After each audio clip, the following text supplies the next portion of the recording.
Hola mis queridos amigos, nuevamente con ustedes su doctor Tigre, el que ronca en esta negra noche neoliberal sudamericana, especialmente porque ya en Centroamérica se está viviendo la convulsión. Esta convulsión en Centroamérica está producida porque Andrés López Obrador gobierna México, hay una masa migratoria que comienza a reaccionar ante siglos de opresión y porque el muro entre Estados Unidos y América Latina afecta fundamentalmente a toda esta gran grupo humano que está en lo que se llama el Triángulo Superior de Centroamérica. Esto ha desencadenado un proceso de reacción social y lo que es el neoliberalismo comienza a ser cuestionado. El cuestionamiento del neoliberalismo como fórmula de gobierno que pretende la concentración del poder, la riqueza y los conocimientos, especialmente en los más ricos, y no que propende la distribución del poder, de la riqueza y de los conocimientos entre la población. Entonces resulta que en México, y al igual que en la mayor parte de este triángulo norte de Centroamérica, es decir, Honduras, El Salvador, Guatemala, se produce el fenómeno de la fractura de la clase dominante. La fractura de la clase dominante se produce porque la clase dominante, la clase más rica, se ha permeabilizado y aparece un nuevo grupo que es económicamente pudiente, pero inmoral, ilegal e indeseable. El grupo de traficantes. Estos traficantes son traficantes de cosas, como por ejemplo la cocaína, el contrabando, o de personas, el tráfico humano. El tráfico humano que comienza con el tráfico de migrantes, continúa con el tráfico sexual, tráfico del esclavismo sexual y todas estas alteraciones de la conducta humana que le permiten a un grupo de personas el enriquecimiento rápido. Estas personas que llegan al enriquecimiento rápido, que encuentran el camino del enriquecimiento rápido, sea por vía política, siendo gobernantes, sea por vía del narcotráfico, sea por vía del tráfico humano, del contrabando, en fin, este grupo es el que ha permeabilizado a las élites y se ha incluido dentro del grupo dominante de estos países, y gracias a ellos es que el sistema de organización política de estos países, que estuvo siempre dominado por la extrema derecha violenta, analicemos al PRI, analicemos a todos los partidos de derecha centroamericanos que llevaron a un baño de sangre en cada uno de esos países, hoy se encuentran resquebrajados, moralmente resquebrajados, por la introducción de un nuevo grupo económico de enriquecimiento rápido que los ha fracturado. En Sudamérica el fenómeno tiene otras características. El grupo de poder, que ha sido siempre un grupo heredero de los sangre azul, es decir, de los descendientes de los portugueses y los españoles, muy vinculado a la Iglesia Católica, pero que ahora se ha arrimado a la Iglesia Evangélica, y que además ha incluido dentro de su árbol genealógico más raíces migratorias de países árabes, como en el caso de Ecuador los libaneses, los judíos, raíces extranjeras como en el caso de Brasil, italianos, alemanes, lo mismo que en Chile y Argentina, y que ha logrado apropiarse del poder utilizando fundamentalmente los medios de comunicación y los partidos políticos. Los partidos políticos y los medios de comunicación son en realidad una sola cosa. Los dos se fundamentan en lo que se llaman las verdades incambiables, eternas, junto con la religión. En realidad, la verdad no existe, como les he repetido a ustedes. La verdad esencialmente es una mentira que ha logrado longevidad, que ha logrado perpetuidad. Vamos a ponerles como ejemplo la virginidad de la Virgen María. ¿Por qué la virginidad de la Virgen María se considera una verdad incambiable, inalienable y fundamental en el cristianismo? Porque en la época de los judíos, la virginidad de la mujer era lo más importante porque se necesitaba garantizar la descendencia. No existía el ADN para probar que alguien es hijo de alguien.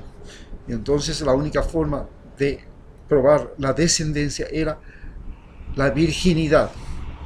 Y por eso era el valor más importante que se le daba a una mujer. ¿Cómo la Virgen María pudo quedar embarazada siendo virgen? Esa es otra de las verdades incontrastables, indudables. Vino Dios y la fecundó. Eso nunca se probó, pero es una verdad que ha durado 2000 años. Otra verdad incontrastable, indudable, que todos los cristianos tienen que aceptar, y si no lo aceptan no son cristianos, es que Jesús murió y resucitó. Nadie vio la resurrección. Simplemente desapareció de la cueva donde estaba enterrado y se dijo que había resucitado. Esa fue la justificación para la resurrección. Nadie lo vio con sus propios ojos, que estaba muerto y volvió a la vida. Pero si usted se atreve a dudar que Jesucristo resucitó, entonces usted ya no puede ser ni cristiano, ni evangélico, ni del séptimo día, ni testigo de Jehová, ni bautista, ni nada. Porque la principal condición que usted tiene que aceptar es una verdad incontrastable, que en realidad es una mentira, que ha logrado largo tiempo, que es la resurrección. Este tipo de creencias no han sido únicas. Se creía que la tierra era plana antes de que Cristóbal Colón descubriera América y le cambiara la forma al mundo. Los marinos que andaban con Cristóbal Colón se sublevaron contra Cristóbal Colón porque decían que iban a llegar al filo del océano y que caerían en un abismo infernal, el infierno. Y eso fue la razón de la rebelión de los marinos contra Cristóbal Colón. Cuando Cristóbal Colón llega a América, cambia la configuración del mundo, y más aún cuando Magallanes se da la vuelta alrededor del mundo en su viaje de circunnavegación y descubre el estrecho de Magallanes. Cambió toda la configuración. Y antes de ello se decía que el centro del mundo y del universo era la Tierra. Era una verdad que perduró durante miles y miles y miles de años.